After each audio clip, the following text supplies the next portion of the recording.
এসে গেছে নতুন বছর 2024। চলছে জানুয়ারি মাস।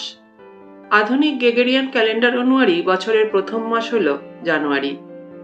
কিন্তু ইতিহাস ঘাঁটলে দেখা যায় বিশ্বে 25শে মার্চ বা 25শে ডিসেম্বরই ছিল বছর শুরুর তারিখ। এখনো যেমন আমাদের দেশে বিভিন্ন রাজ্যে বিভিন্ন জাতির আলাদা আলাদা নববর্ষ বজায় আছে, কিন্তু কিভাবে এই জানুয়ারি হয়ে উঠল বছরের আরম্ভের মাস, সেই গল্পই থাকছে আজকের প্রতিবেদনে। রোমের প্রথম সম্রাট রোমুলাস প্রথম ক্যালেন্ডার প্রবর্তনের চেষ্টা করেছিলেন, কিন্তু সেই চেষ্টায় কিছুটা ত্রুটি ছিল। তিনি 10 মাসে বছর গণনা করেছিলেন মোট 304 দিন নিয়ে। বছরটি শুরু হয়েছিল মার্চ মাস থেকে এবং শেষ হয়েছিল ডিসেম্বর মাসে। এরপর রোমের দ্বিতীয় সম্রাট নুমা পম্পিলিয়াস আরও 2টি মাস যোগ করেন, জানুয়ারি ও ফেব্রুয়ারি। তার শাসনকাল ছিল 1715 খ্রিস্টপূর্বাব্দ থেকে 673 খ্রিস্টপূর্বাব্দ। তার ক্যালেন্ডারে বছরের দিন সংখ্যা হয়েছিল 354, কিন্তু রোমানরা জোড় সংখ্যাকে পছন্দ করত না, তাই জানুয়ারির দিন সংখ্যায় 1 বাড়িয়ে বছর করা হয় 355 দিন। এটি ছিল মূলত চন্দ্র ক্যালেন্ডার। পরবর্তীতে রোমের পঞ্চম রাজা ইট্রুস্কান চেয়েছিলেন বছর শুরু হোক জানুয়ারি থেকে, যদিও এটা কোনো যুক্তি বা বুদ্ধি দ্বারা প্রভাবিত পছন্দ নয়, নিতান্তই ব্যক্তিগত পছন্দ ছিল। তারপর 46 খ্রিস্টপূর্বাব্দে রোমান সম্রাট জুলিয়াস সিজার প্রচলন করেন জুলিয়ান ক্যালেন্ডারের এবং সেই সঙ্গে জানুয়ারিকে প্রথম মাস হিসেবে ঘোষণা করেছিলেন। এর নেপথ্যে ছিল একটি ধার্মিক কাহিনী। প্রাচীন রোমানদের আরম্ভের দেবতা ছিলেন জেনাস অথবা জানুস।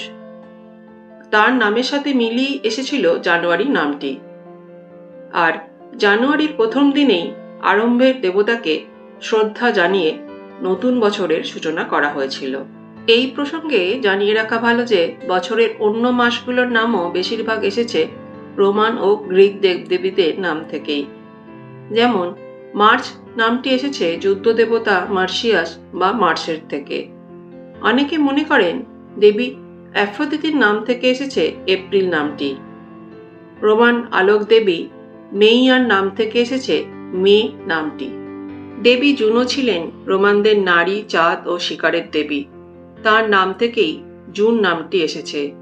তবে জুলাই মাসের নামটি এসেছে সম্রাট জুলিয়াস সিজারের নাম থেকে, এবং সম্রাটের পুত্র অগাস্টাসের নাম থেকে পাই আগস্ট মাসের নাম। সেপ্টেম্বর শব্দটা অবশ্য ল্যাটিন, সপ্তম থেকে এসেছে, এর অর্থ 7।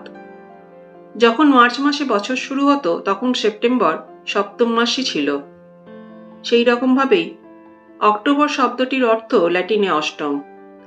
পুরানো মতে অক্টোবর ছিল অষ্টম মাস।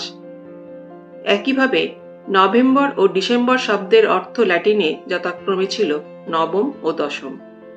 বাকি থাকে ফেব্রুয়ারি। এটি এসেছে ফেব্রুয়া থেকে, যার অর্থ পবিত্র। ইতিহাসের আমলে বসন্তকালের শুরুতে এক ধরনের উৎসব পালন করা হতো, যেখানে বাড়ি ঘর আশপাশ পরিষ্কার পরিচ্ছন্ন করা হতো। এটা ছিল এক ধরনের শুদ্ধিকরণের অনুষ্ঠান। একে পবিত্র গণনা করা হতো। সেই ফেব্রুয়ারি অনুষ্ঠান থেকেই এই ফেব্রুয়ারি নামটি এসেছে। এইভাবেই সেই প্রাচীন আমলের দেবদেবী, সংস্কৃতি, মানুষের বিশ্বাস অবিশ্বাস আজও বেঁচে আছে ক্যালেন্ডারের পাতায় মাসের নামের সাথে সাথে।